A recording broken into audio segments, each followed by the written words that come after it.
आइए आप सबों के सम्मुख आज लाइव हूँ चंद्र अस्पष्ट को लेकर के। पिछली कक्षा में ग्रह अस्पष्ट को हम सभी पढ़ चुके थे।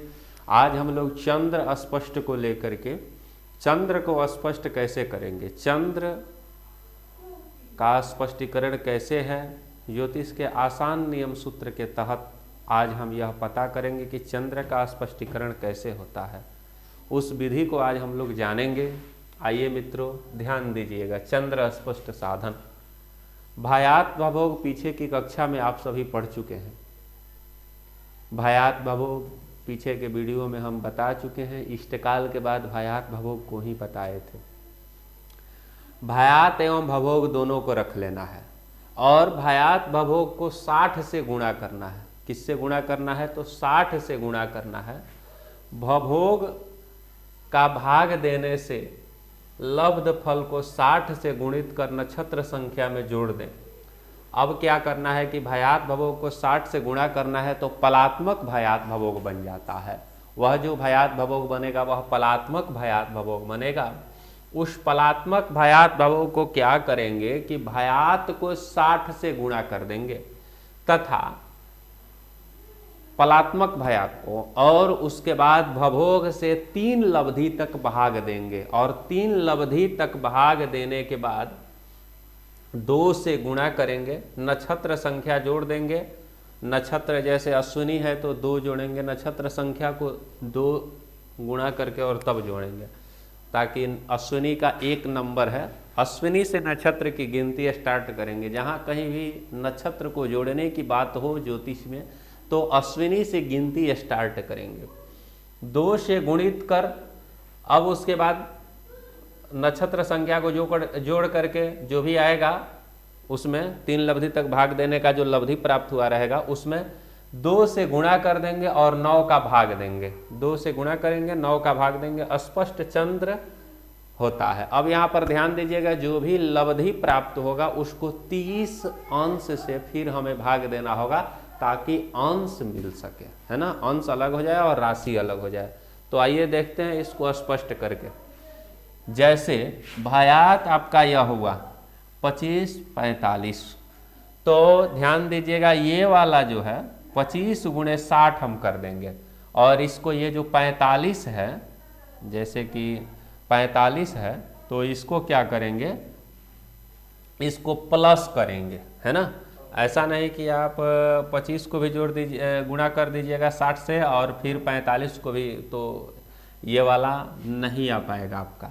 जैसे आप 25 को गुणा कीजिएगा 60 से, देखिए यहाँ पर अब जैसे में हम बता देते हैं 25 गुणे 60 करेंगे तो यहाँ पर 5 छके 30, हाथ में लगा 3, 1 0 का 0 उतार दिए और 6 दूने 12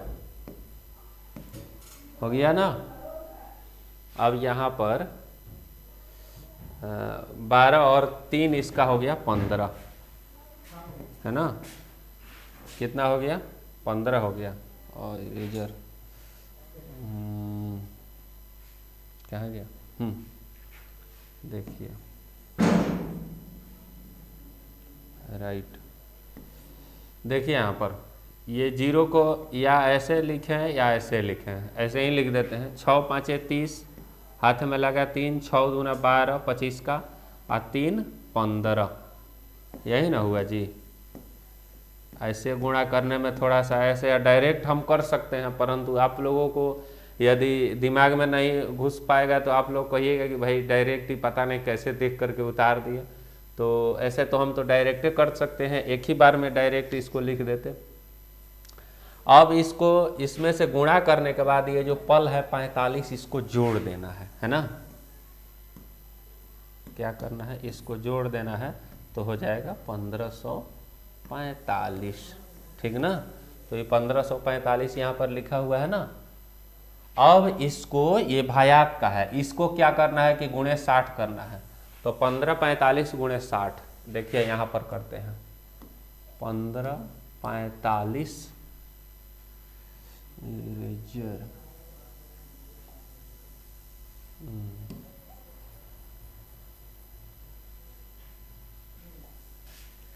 1545 गुणे 60 एक ही बार में कर देते हैं। तो ये 0 6 5 30 हाथ में लगा 3 6 चौका 24 3 27 हाथ में लगा 2 और 5 6 के 30 और 30 और 2 32 हाथ में लगा 3 6 7 8 9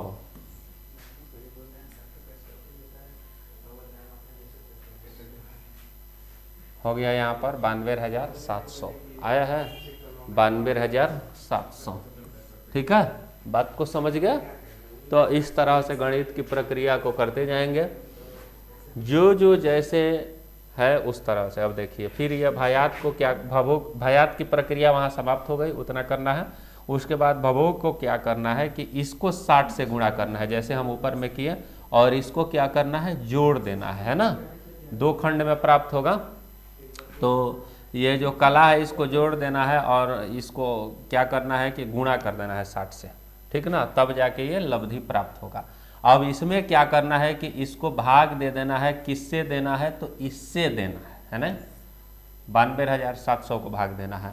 तो ये एक लब्धि में 27 प्राप्त होगा, दूसरे लब्धि में जो प्राप्ति होगा उसके बाद आप इसको भाग दे करके और तब 60 से गुणा करके कला में लाइएगा, उसके बाद फिर आप भाग दीजिएगा तो 25 आपको दूसरे लब्धि में प्राप्त होगा, है ना।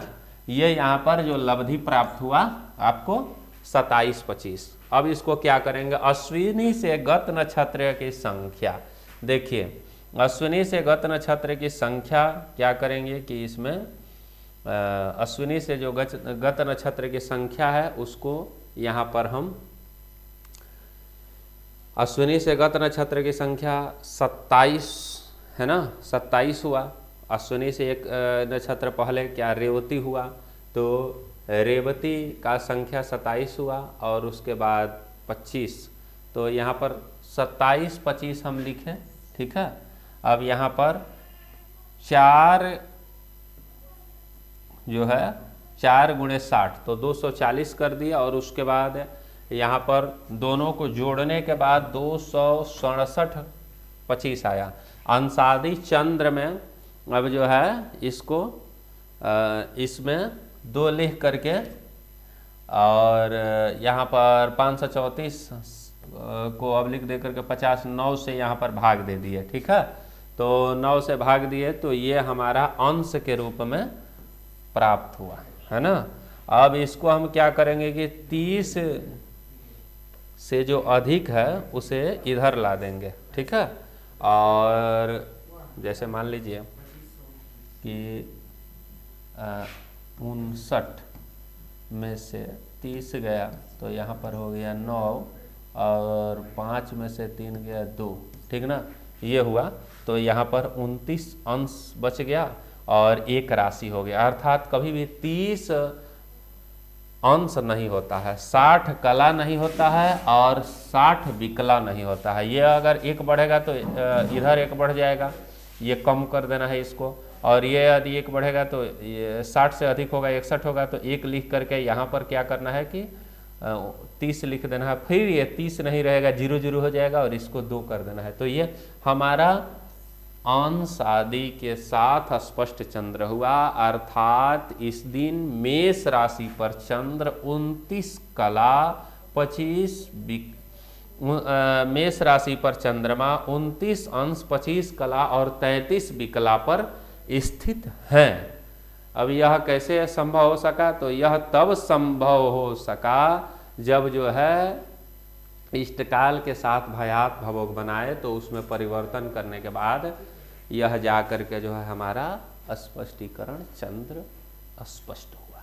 तो इस आसान तरीका के द्वारा, सुगम सूत्र के द्वारा खूब आसानी से चंद्र को स्पष्ट करके और बेहतर तरीके से हम अपने कुंडली को शुद्ध तरीके से बना सकते हैं। तो मित्रों आज के लिए बस इतना ही, केवल चंद्र स्पष्ट। सधन्यवाद, साधुवाद।